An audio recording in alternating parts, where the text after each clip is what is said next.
brown desert. We've turned so much of the Midlands into this. We're familiar with the term homicide. What about ecocide? And what's funnier still is we funded this with taxpayers' money.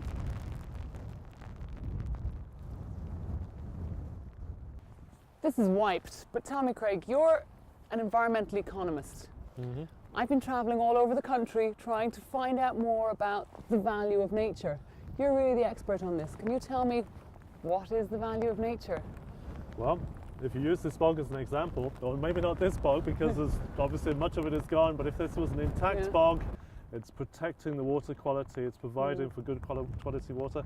And on the bigger picture, on the global picture really, you have all that carbon sequestration that we're talking, all that absorption of carbon from the atmosphere being locked away in the bog. Climate change is going to make a tremendous difference to people's lives, their quality of life. It's going to cost huge amounts of resources to try and restrain climate change.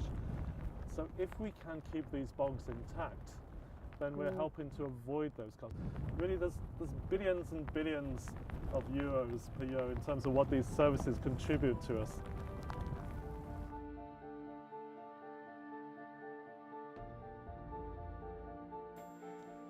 At the high end of industrial mechanical peat extraction and burning for energy generation is Móna's Eaton Dairy plant, one of the 3 in Ireland.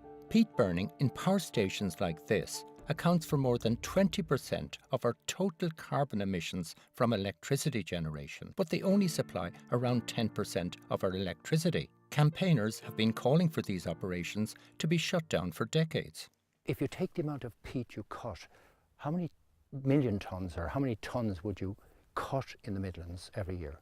At the moment, roughly, well, not roughly, just a little over 3.5 million tonnes of peat is what we're harvesting. Between now and 2030, how much peat in tonnes could you project?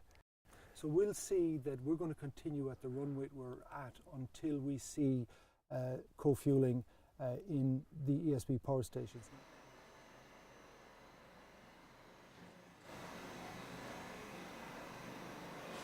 The biomass that we're using, our strong preference, our absolute commitment is that we will use every tonne of indigenous biomass that we can get, and we also then, because there is insufficient indigenous biomass at this point in time, we also imported biomass.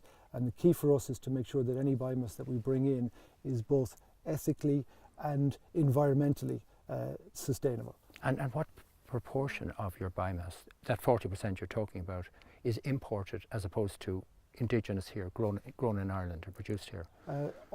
Just over 50%, almost 2/3 would have been imported. One of the problems that we would be concerned with on our programme is that by importing it from the US, there's all the ecological and environmental issues of, say, the transport of that from the depot, the shipping of it, the diesel, in other words, the heavy dirty diesel, the transport here on land.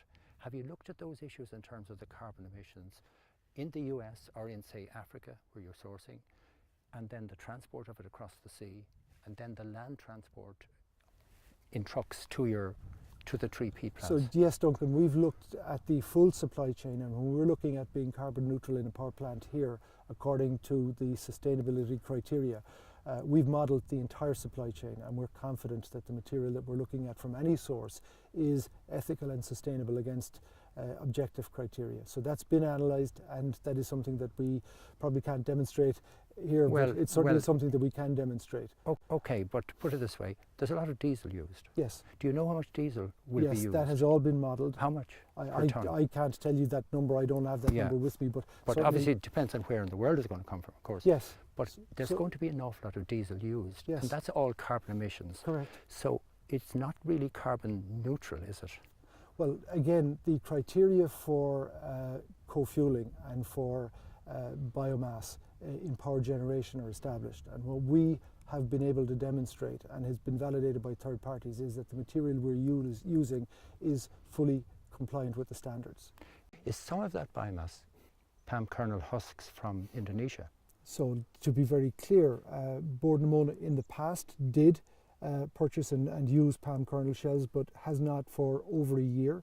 We believe that because our our experts here went to the marketplace when we were sourcing palm kernel shells that the palm kernel shells that we were using were ethically sourced and sustainable. However, there is significant concern around palm kernel shells as a source because of its association with the palm oil industry in the Far East. Well, for example, when you use palm kernel as fuel, you basically are encouraging more destruction of the rainforest, because basically those people are making money of destroying the rainforest and replacing it with palm plantations. So can I just come back on that? So it's a big damaging issue, and a lot of it's growing on peatlands too, which is doing further damage. Let me just come back and answer that one again.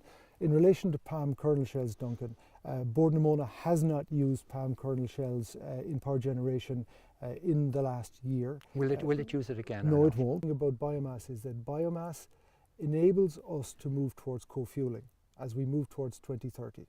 Co-fueling allows us to sustain employment, both in the supply and use of the biomass, but also in the peat operations that will be ongoing. We're looking to move down a path to eliminate ourselves from burning peat in power generation by 2030. That's a really strong commitment. And so, by the way, can I interrupt you there? You would have the option to close down the plant or mothball it. Have you considered that now, immediately? No, we haven't considered that. Why not? Because we have a commitment to our responsibility to our workforce and our communities, and our focus is to transition rather than come to an abrupt stop. Peat burning power stations have been subsidised to the tune of €900 million over the last 10 years. Considering what we now know about peatlands and their importance, is this an appropriate use of public money?